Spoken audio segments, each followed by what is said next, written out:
It is party time, Mom. Welcome to another episode of the Chad Prather Show. We are in the mothership, which is Studio 22. Puppet Master Mark, the perfectionist, and Super Mario Chris Cruz flying us into the nether regions of insanity on yet another Wednesday, hump day. I'm looking at my jeans right here. I'm like, look how short they are on these boots. That's not good. Like, it's, any woman will tell you 2 inches matter. Right? I need 2 more inches on these jeans. Bugging me. I'm sitting here looking at them. Oh my gosh. We created a trending topic on Google, huh? That was the deal? We did. Yesterday, we were doing some research on how you were performing, and it looks like the blah blah has become your thing. Yeah. People were searching. One of the top searches on Google. Top 4. Was blah blah. People want to know what the blah blah is. We'll talk about the blah blah later on. Wow. What a week we're having. And we'll get into the Virginia election and all the good stuff that's happening around the country. Trust me when I tell you the establishment Republican Party is dead. And that's okay. Don't even try to revive it. The Republican Party establishment is dead. Dead. Get them all out. Get them all out. Hey, I'll tell you where I'm going to be tomorrow. I'm going to be in Lubbock, Texas. I've told you this. I'm telling you again. Lone Star Shooting Sports. We're going to be there 7 p.m. in Lubbock, Texas. Going to be having a campaign event there. And then Friday night, big night. Me, Jesse Payton, Steve Helms, the Texas legend, and Bobcat Ben McFiddle. We're going to be there in Lubbock at the Buddy Holly Theater. Get your tickets at watchchad.com. Campaigning all next week. Going to be in Grapevine. Going to be in Stephenville, Texas, there at the Cowboy Church. Going to be in Amarillo on the 18th. Lots of stuff coming up. I'm moving next week, Chris. I'm moving. Yep. Are you moving closer to me? Or no, what? No. I'm moving 5 minutes from where I live right now. Oh, well, that's... I've been in a townhouse for the last year. I'm downsizing. I'm going to the apartment. Are you bringing the cleaning lady with you? Yeah, she's going. Okay. My Tina, my cleaning lady, she's coming. She's going to come. I love her. She does such a good job. I wish I knew what she was saying. I don't have a clue. Just like that, it exhausts. Like, it doesn't take... I exhaust the limits of my Spanish. Yeah. And I wish I could tell you guys what I do to her. I kind of torture her. You should say at least the story you told us in the dressing room. So I buy items. I'm a practical joker in some regards. What I'll do is I will buy toys, adult novelty items. And I don't even take them, they stay in the package, right? And I just put them out, like, in random places for when I know she's going to be coming to clean. And, like, she's unfazed by it. So I opened up, a couple of weeks ago, the closet, the linen closet in the bathroom. And she had them arranged. I mean, like you were if you were going into the store. It was almost like she had set up a little flea market there with adult novelty toys. I was going to say, was she, like, about to sell them, like, at the... bazaar? Like, was she going for it? Were they clean? Like, I've bought all this stuff and, like, just weird stuff, Did she holy water them? Even the lingerie stuff. Like, I open up the pantry in the kitchen and there's the boxes of lingerie just sitting there. Oh, the edible ones? No. Like, that would be funny if she had it categorized like that. That'd be funny. She's a trip, though, but I told her, I said, don't worry, I'm moving, but I'm still... I told her, I said, you don't have to clean this week. I said, but I'm going to have some boxes ready if you want to pack some stuff up. Mm-hmm. So, anyway, yeah. Man, oh, man, I've been busy. Been crazy. Yesterday, I was in the studio all day yesterday, in the recording studio, working on the audiobook of Am I Crazy? Dude, that's hard work. Recording an audiobook is hard work. One, I'm blind. I can't see to read. And, it's impossible. And then I already did not have a great voice yesterday, and it was just raw and raspy. Like I was thinking, okay, so I got half the book done yesterday, and I got the other half I'm going to go in next week and do. But I was like, oh my gosh, I've got to stop reading because I'm going to, I won't have a voice for the shows this weekend. It was terrible. So let's get into it. We're going to take a quick break. No one wants to cut corners on what's important. Few things matter more than a good night's rest. Trust me, let me tell you, sleep is what I look forward to. Boll and Branch's signature sheets feel so soft and light that you'll forget you're not actually you'll think you're sleeping on a cloud, folks. And they're sustainably made for uncompromising quality from field to factory. If you dream of comfortable sheets at a price that won't keep you up all night, look no further than Boll and Branch. Boll and Branch makes the softest organic sheets on the market, and they get better with every wash. And comfort isn't their only standard. They only use 100% sustainable raw materials, and as the first fair trade certified manufacturer of linen, you can feel as good about your Boll and Branch sheets as they feel against your skin. I love them. You know, I've always said I like to stay in nice hotel rooms, and I always want to kind of replicate the comfort and the feeling in those places.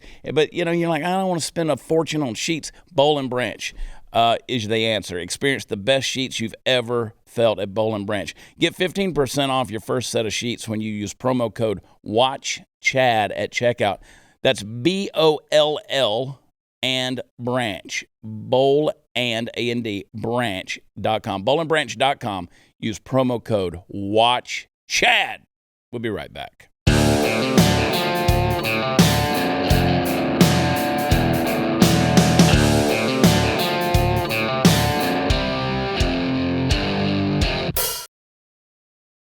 All right, so the gubernatorial race in Virginia was widely expected earlier in the year to serve as a standard issue referendum on national politics. It was kind of going to be the telltale of kind of where the country is, kind of putting our finger in the air, see which way the wind is blowing, and the litmus test. Virginia's odd-year gubernatorial election often does do that. However, to a large extent, furor over the local issues, particularly pertaining to education, took center stage and may have pushed Youngkin over the top. Glenn Youngkin was pushed over the top and defeated Democrat candidate and former Governor Terry McAuliffe. Terry McAuliffe, both of these guys are kind of goofy, in my opinion. Like, they're both really dorky, you know? Like, when they were doing the little dance thing with Biden on the stage and McAuliffe was doing that, and then when the crowd was out there chanting, let's go Trump, and Biden, you know, Biden's so, like, he can't handle any confrontation. So he's like, why don't you hang around? I'll talk to you afterwards. And, you know, McAuliffe is kind of elbowing him like, you know, just a punk. Anyway, but what we learned is, like, liberals, we were reminded that liberals don't care about your children, and conservatives do. The parent anger began when the school districts in Virginia were slow and reluctant to reopen for in-person learning after the COVID-19 pandemic. School districts backed by teachers' unions mused aloud that they might not reopen even in the fall of 21.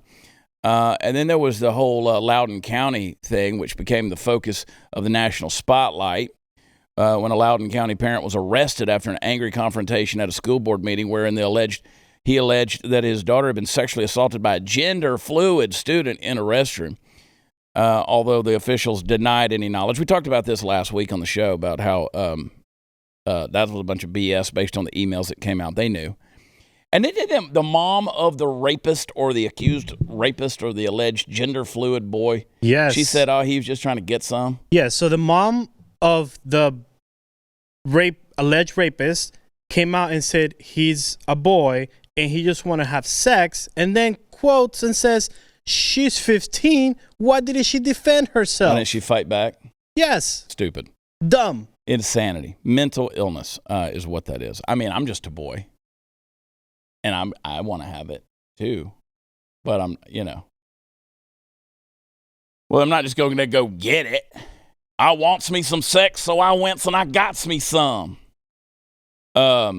But anyway, he was found guilty of the assault in question. So I shouldn't even say alleged. He did it. So anyway, that kind of turned the tide. And then of course you had the whoever it was, the Democrats. They've dressed up the dudes kind of like the Tiki Torch guys from like the Charlottesville deal. The Lincoln Project posed them out there, which Lincoln Project claims to be Republican, right? Huh? Yeah. Yeah, I think Rick Wilson was the one. But they're not. No. They're not conservative. No. Punk ass. But they did it, and they even had a black white supremacist. So I love their diversity. Which is funny, in today's world, why would you do a stunt like that? Because it was Twitter people that found each person's profile and said, wait, you work for the VA for Democrats. Yeah. So what? Yeah, kind of dumb. Very. Not even kind of dumb. But of course, the media can't handle it, right? The media, they've got to they got to make it all about Trump. They start having their little media meltdowns. MSNBC, I make myself watch clips from MSNBC, and it is just torturous because I just want to reach through the screen. And I'm sure people on the left, like when they watch Fox News or Blaze or OAN or Newsmax, they want to do the same thing. But these people that parade around as, quote, journalists and the things they say, oh my gosh. Play that clip from MSNBC for everybody. I think we know the answer to some of this. I watched Glenn Youngkin's interviews on Fox News, and he did nothing that he did not. I mean, he worshipped at the altar of Donald Trump on Fox News. He flew an insurrection flag at his rallies. He simply didn't. He played dumb about a Zoom rally. He did not really put much distance between himself and Donald Trump on the big lie or the deadly insurrection in which police officers were maimed by flagpoles. So I think that the real ominous thing is that critical race theory, which isn't real, turned the suburbs 15 points to the Trump insurrection endorsed Republican. What do Democrats do about that? Mm-hmm. You know, that's the thing. Like, what that election proves is that people are just sick of the radical bull. This radicalism that's out there. And I mean, you're going to sit there and spout and say critical race theory isn't real. I mean, what do you, like, let's go Brandon, right? I mean, just don't believe your ears or your eyes. Don't believe what your brain is telling you. Just believe what we're saying here on MSNBC. It's just like she was saying further in the coverage. She was talking about, you know, you've got Trump who said that Mexicans are rapists and murderers, and all these different things she went off about. And it's like, are you kidding me? He was talking about MS-13 gangs, but yet they're going to spin that, and and she went on and on about different things, about races and all this kind of stuff. And it's like, what is wrong? Like, at what point in time are you going to realize that people aren't stupid? I mean, they are, but they aren't. Like, after a while, you just keep poking the bear, and the bear's going to get up and just beat your ass. And you're like, oh, my God, I can't believe that it just didn't go the way we thought it was going to go. And so, you know, they're going through their stages of grief right now. I mean, triggered. We got some more MSNBC, don't we? Do we not? Is that the one? But they blame white supremacy and racism for Republicans winning Virginia elections. I mean, no, you know, remember they had Ralph Northam, who, you know, was dressed in blackface. You know, I mean, let's talk about white supremacy here. After Republican Glenn Youngkin defeated Democrat Terry McAuliffe in the Virginia gubernatorial election, left-wing political analysts and personalities angrily claimed racism and white supremacy.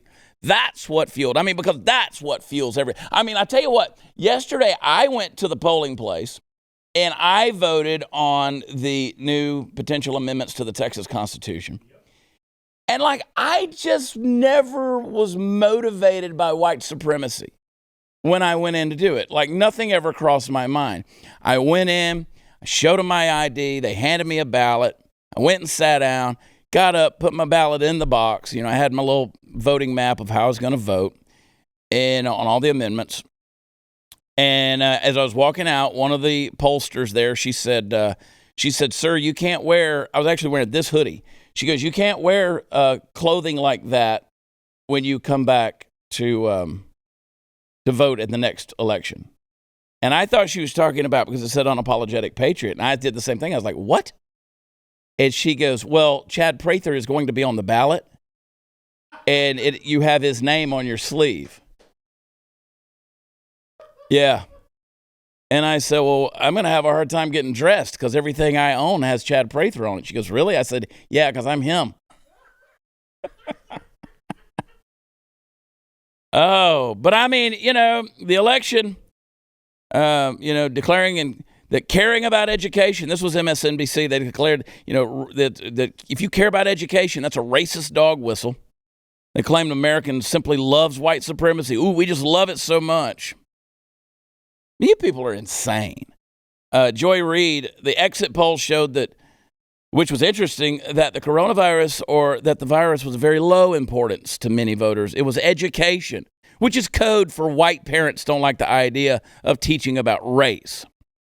She said, and I mean, unfortunately, race is just the most palpable tool in the toolkit. It used to be of the Democratic Party back in the day when they were Dixiecrats, and now the Republican Party. She went on to say Republicans are dangerous. Now, I mean, remember, they want to keep saying that we're insurrectionists, right? But yeah, you're going to keep telling people that they're dangerous and that the GOP stokes a kind of soft white nationalism eventually leads to the hardcore stuff. So basically, conservatism is a gateway drug to white supremacy. I mean, the idea that you want to be left alone and get the government out of your life, make your money, keep your money, raise your kids without fear of indoctrination, retire one day, enjoy, your later years, and just freaking be left alone. I mean, that's a gateway drug to supremacy. This nationalism and exceptionalism and all this crazy stuff. I mean, we should really suck at the teat of globalism. That's really kind of where we're at right now. So MSNBC wants to make sure that you understand that those kind of extremist ideas of thinking, I really just want to be left alone by the government, you must be one of those crazy preppers that hides out in the woods and waits to shoot people by stockpiling guns. 1619 Project creator Nicolle Hannah Jones, the only racial dog whistles in American politics are the ones heard by the media, because for the rest of the country, it's explicit. If the only educational concern in the election was the teaching of race and racism, then the issue wasn't education. It was and is always race. Sounds to me like that bitch she wants to keep making money. I mean, you're the only ones talking about race. We're not talking about it. Jamel Hill, wasn't she on ESPN? Wasn't she the one? She's with Atlantic right now. She said, it's not the messaging, folks. This country simply loves white supremacy. What is wrong with you people? Yeah, you people. What you mean, you people? Yeah, you dumbasses that keep saying this dumb stuff. Daily Beast columnist Wajahat, I don't know how to say his name, Ali Wajahat. Whiteness remains undefeated. Let's wait and see who those white suburban voters went for tonight in Virginia. Any guesses? Walter Schaub said Youngkin won because he convinced a lot of Virginians that their kids should never, ever learn that their state was the last state in the union to desegregate. It would be one thing if he won because of some random policy issue, but he ran on a straight-up racism. What a disgrace. Dean Obadala, who's a radio host, said, Dear media, Republican voters are not excited by the issue of education. Republican voters are excited by the issue of white supremacy. It's stupid. I mean, you want to talk about a one-chord song. Professor Brittany Cooper, white supremacy is indefatigable. The truth is both personal and political this week. Long way of saying I'm tired. Howard Dean, you remember Howard Dean? Yeah! Racism still works in Virginia. Now, isn't the lieutenant governor black? Not only black, she is a Marine, a veteran, a mom, and she has a. I'll bring it up after this commercial. But did you see the picture of her with her gun? With her AR-15. Oh, waiting on Beto O'Rourke to come take her gun. If that doesn't scream Virginia, I don't know what does. That is the definition of Virginia. So, I've got roots in Virginia, right? My maternal grandfather was from Louisa, Virginia, outside of Charlottesville and some other areas. We used to go to Virginia quite often, actually. I've worked in Virginia. I've done a lot of things. I've had a lot of family there. It's a beautiful state. I mean, aesthetically, Virginia is a beautiful state. And honestly, looking at this thing, I kind of thought Terry McAuliffe was going to have the edge going in until this week. I started to believe that Glenn Youngkin was going to win after the Loudoun County thing happened, and then you've got Merrick Garland coming out calling parents domestic terrorists. At what point in time you're going to say, "Oh, Trump called Mexicans rapists and murderers"? Well, he didn't. But at what point in time are we going to say Merrick Garland, the Attorney General of the United States, appointed by Joe Biden, called parents in America domestic terrorists. Where's that outrage? I mean, are we gonna start screaming, "Oh, that's racist"? I mean, because again, everything's racist. Woo, boy, oh boy, oh boy, oh boy, oh boy. I just, man. The Groove Life ring. Let me do a commercial because I'm reasonably pissed off.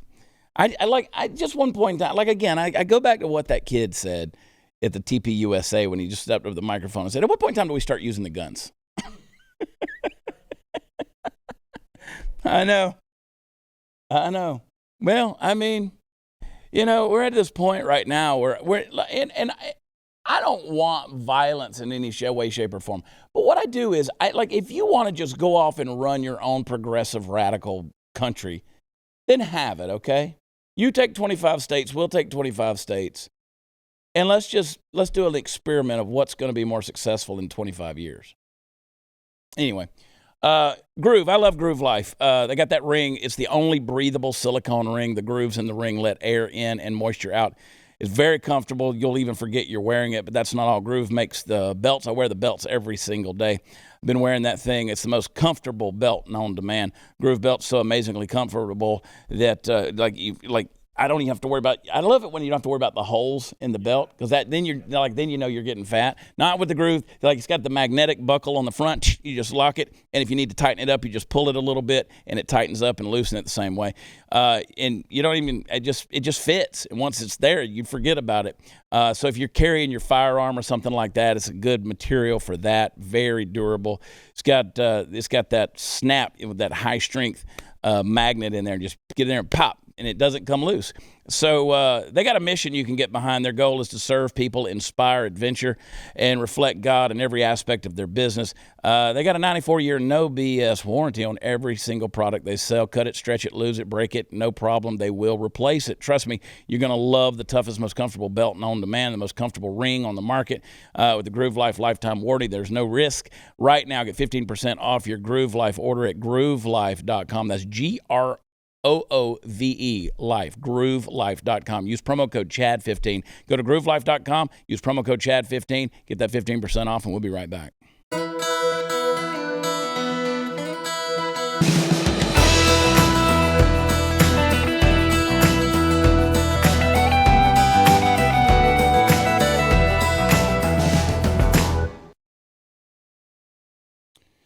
So I was just looking through. I'm going to be at the Better Discourse Conference in Fort Worth on Saturday. Elijah will be there, Elijah Schaefer, Sidney Watson, Chandler Crump, who's been on the show. Lauren Chen, our good friend, Ariel Scarcella, she'll be there. Tons of good folks that are be, and it's a pretty good little debate. Our friend Lisa Reynolds, who of course is co-host of the show, Jack Posobiec, be there. Libby Emmons, I've done some stuff with her and Dave Rubin. So it's a good lineup, and but I'm going to be there. Sarah Gonzalez, can't leave Sarah out. But I'm going to be there Saturday. It's in Fort Worth. I think you can get the information for that at betterdiscourseevent.com. So it's good debate there. You've got some right-leaning folks. You got some left-leaning folks. Winsome Sears, she's the lieutenant governor. Show that little picture of her. Yeah, she's a badass. She was an electrician in the Marines, right? I saw, her name's Winsome, which is a cool name. Winsome. I know. And then they had a deal with her and McAuliffe, Terry McAuliffe next to her, and he was lonesome. So, so Winsome, lonesome. Anyway, Minneapolis, the voters, they went to the ballot. They rejected the proposal to replace police department with Department of Public Safety. Maybe because it's a little Mogadishu, and they realized what they were up against. Huge population of Somali refugees that are there. And Minneapolis voters, they rejected a ballot initiative that would have had a Department of Public Safety instead of the police. They would have included police if necessary to accomplish a public safety role. This amendment would create a Department of Public Safety combining public safety functions through a comprehensive public health approach, to be determined by the mayor and council. Just give me the police. It would be led by a commissioner nominated by the mayor and appointed by the council. Yeah.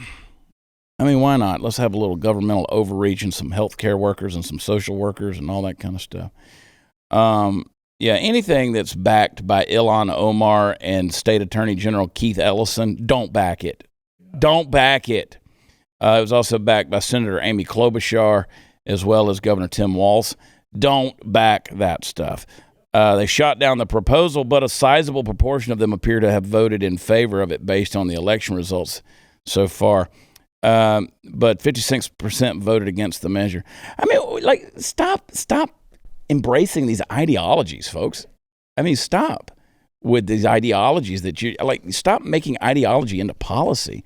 It's crazy. Because if you do that, you just start embracing whatever wild idea comes down the pike. And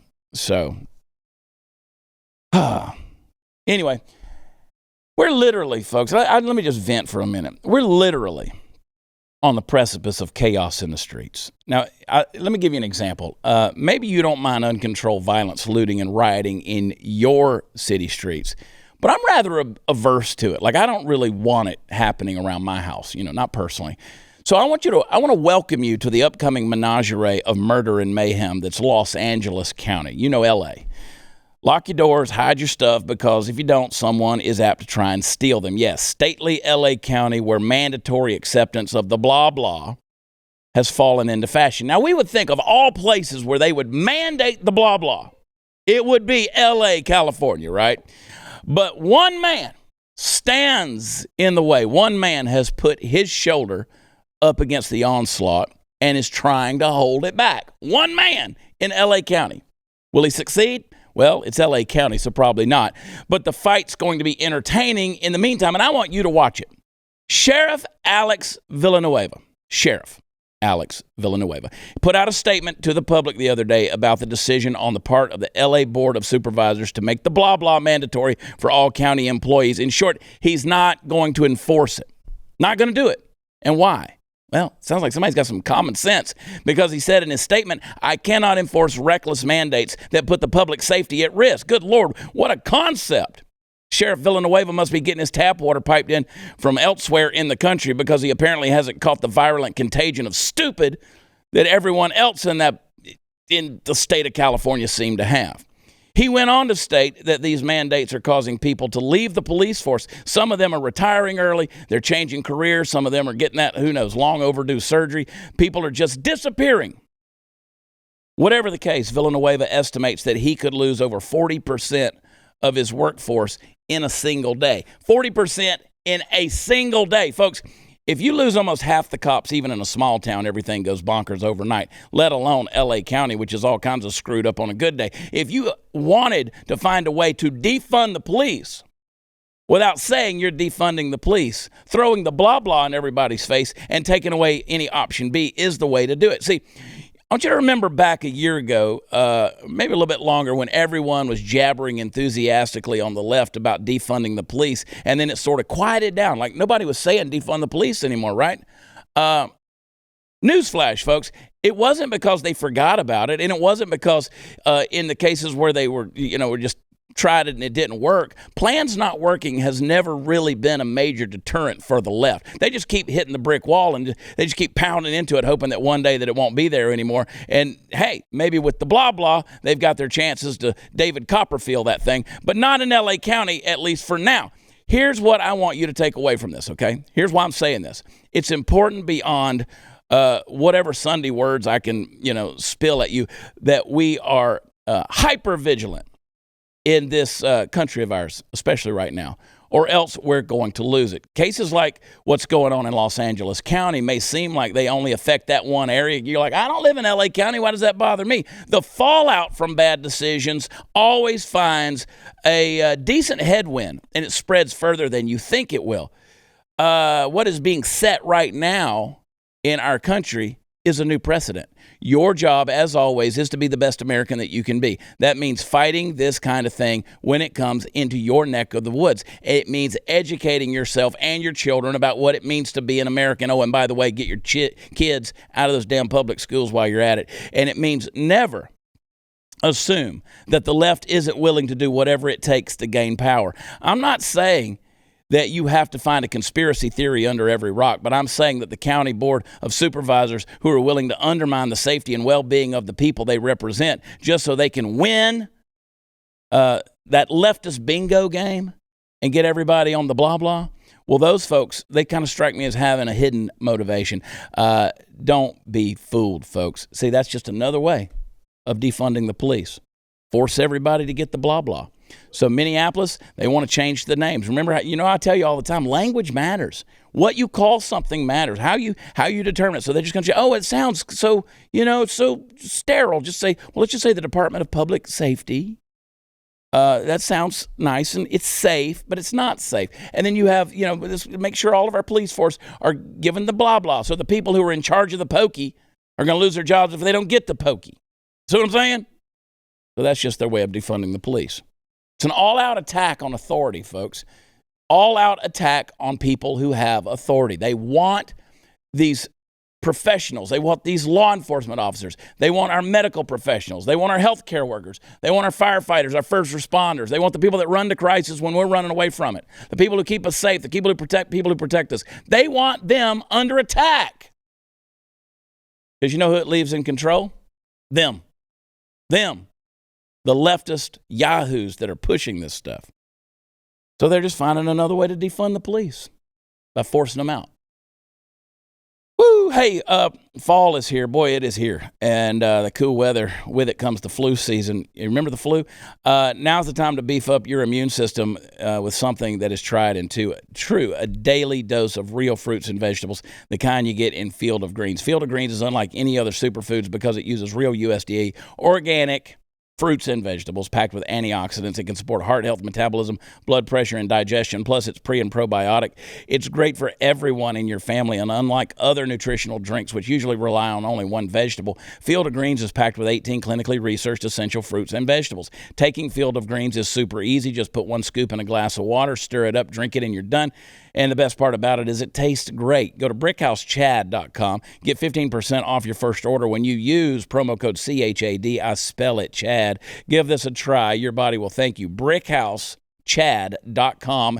BrickHouseChad.com. Use promo code Chad, and we'll be right back.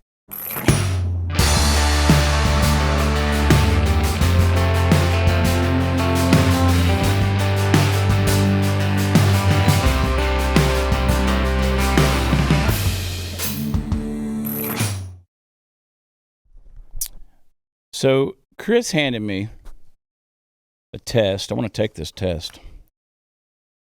Where are they doing this test? They're giving it to kids?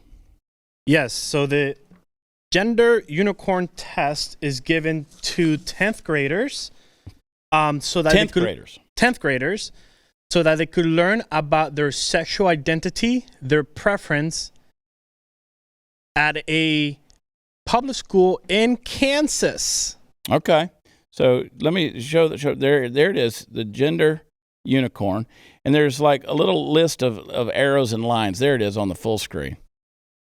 But you have to basically you mark down how you feel like about yourself and your gender. Yes, and this you can find it at transstudent.org/gender. I mean, what could go wrong there? So, I mean, it's not funny. I have to laugh. But you go out on the line and you talk about how far out like you are on issues. Like there's the 3 arrows at the top. It says gender identity. There's female, woman, girl. The next one is male, man, boy. And the next is other genders. And then you mark how far out on the arrow you are. Yes. So like I would have to be all the way out on the tippy tip of male, man, boy. Yes. Like, honestly, like gender expression is the next one down. You have feminine, masculine, other. I mean, maybe somebody could convince me otherwise. I mean, maybe I have some if I'm understanding this right, some feminine expressions. I guess we all do. We all do. I think so. I mean, I don't think about it that way. No. But I'm sure we all have things that would be, to me, this is kind of weird because aren't you kind of stereotyping by having to take this? And that's why I brought it up. Yeah. Because you have to go very stereotypical on every answer of this. Right. So, like, I think my expression, like, sometimes I will, like, even when I watch this show back, and I'll look at, like, how my hands, like, I do my hand motions or whatever, I'm like, well, that's kind of a feminine way to be. Yeah. You know what I'm saying? I can see that. But isn't that stereotype, like I'm stereotyping? Yes, you are. Because, maybe my wrist is a little bent or dainty. I mean, I'm getting in touch with my feelings here. You are. I'm taking the damn test. You are. Gender expression, I would say masculine. Okay. I would say it far out, but I'm sure I have some feminine expressions as well. I don't know what an other expression would be. Like, I don't ever behave like a dog, I don't think. I mean, I might get on all fours, but who knows? Sex assigned at birth, male. Okay. You pick that one. Physically attracted to, that's another hard one. Like, okay, I would say women. Okay. But I am willing to admit if a dude is attractive. I'm like, that's a good-looking dude. Yeah, I can see that. Yeah. And other genders, so, like, I see, like, our friend Blair White, and I'm like, all right, you were born a guy, but you've had some great work done. You have some great doctors. So, okay, you're an attractive person. Mm-hmm. So, I'm being honest. You are. Emotionally attracted to, well, I mean, this might be hard. Like, I might be more emotionally attracted to men than I am women. Uh-oh. Because, I mean, emotionally, that shit can get all over the map with chicks, dude. You know what I'm saying? Like, that can go crazy. So, I don't know. Maybe I just want to hang with the dudes. True. In that regard. I'm just being honest here. I mean, I think emotionally I'm attracted to women. But you never know. It depends on maybe what time of the month. Maybe I don't want to be that emotional with girls.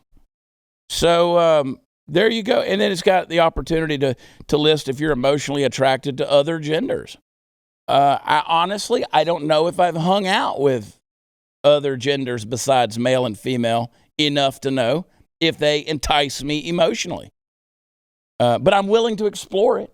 There you go. And Chad, one of the reasons also I brought this up because parents, like they got outraged at this Kansas public school. Yeah. And in a letter by the principal, she acknowledges that, quote, not appropriate for students and ask questions that could violate their personal privacy. And we're working with the staff to make sure this worksheet is not distributed to any other classrooms moving forward. All right. Pull your kids out of school, folks. That's what I'm telling you. Pull your kids out of school. This is the level of BS we're dealing with. Pure insanity. You know what? I would hope that as a parent that you're helping walk your kids through their sexuality and I guess their gender.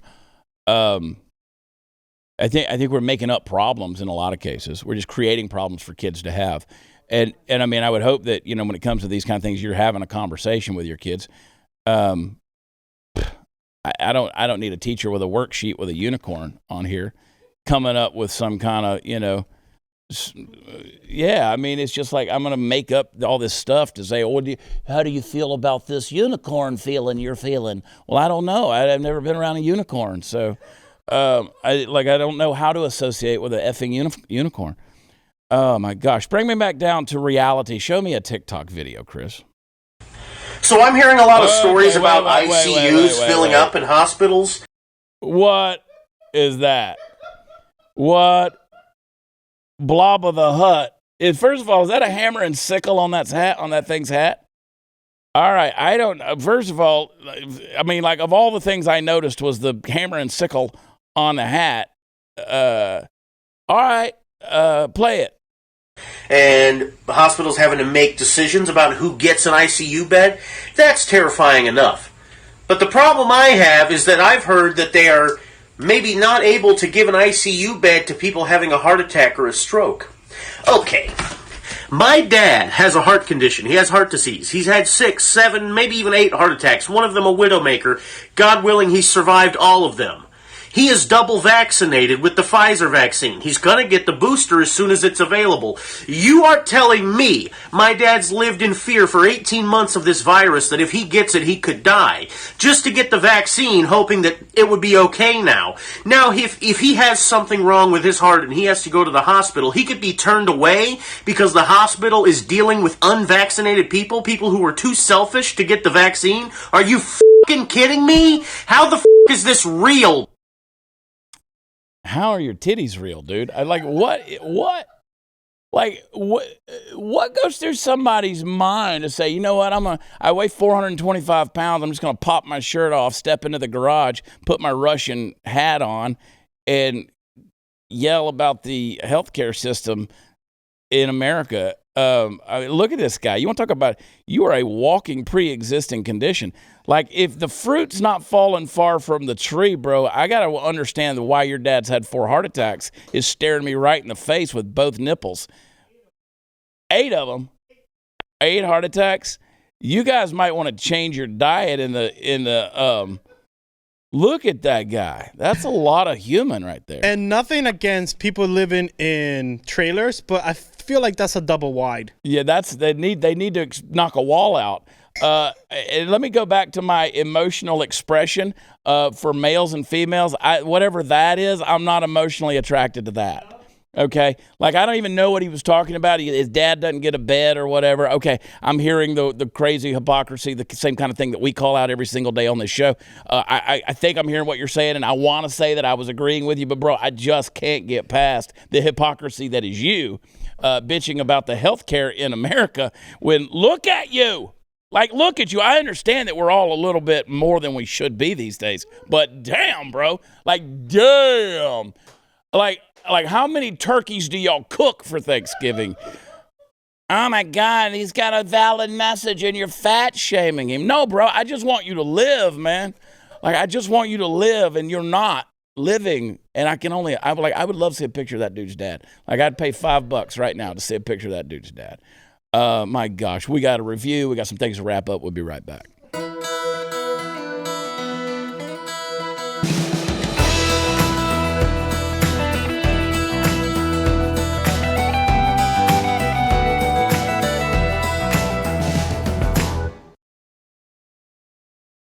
All right, I'm all over the state of Texas, Lubbock. I'm going to be there tomorrow night and Friday night, so Thursday and Friday night. Tell your friends, call everybody up, help me share, help me post. Hey, guys, listen, important, donate, Prather2022.com. We're in this thing, but we're limited on how much we can do campaign-wise because it does take money. If we're going to stay in this race, and we're fighting to stay in this race, go today, Prather2022.com. Got a review. Go to where podcasts are offered. 5 stars is what we accept, and always love the positive comments. Jay Williams, 52, love the show. The other night, I read a chapter from your book, Am I Crazy, to my 6- and 7-year-old daughters as their lesson in the bratty behavior. Now at bedtime, they demand that I read different chapters out of the book for their bedtime stories. That's awesome. By all means, keep reading those chapters, baby. You can get my book at watchchad.com. We've got all kind of stuff loaded up in there. Of course, our unapologetic Patriot gear, as well as various fun things. But go to chadonblaze.com as well and pick up your new FJB shirt and various other things. And also, while you're there, why don't you go ahead and sign up for an annual subscription at blazetv.com/Chad. I don't even get any credit for it, but I want you on there because, when things shut down or we get squeezed, I want to make sure that you're getting the content you need. It's good education for your kids, by the way. I don't mind saying so. We're going to be with you free for all tomorrow night. Some special guests. Love y'all. God bless. Talk to you then. Bye.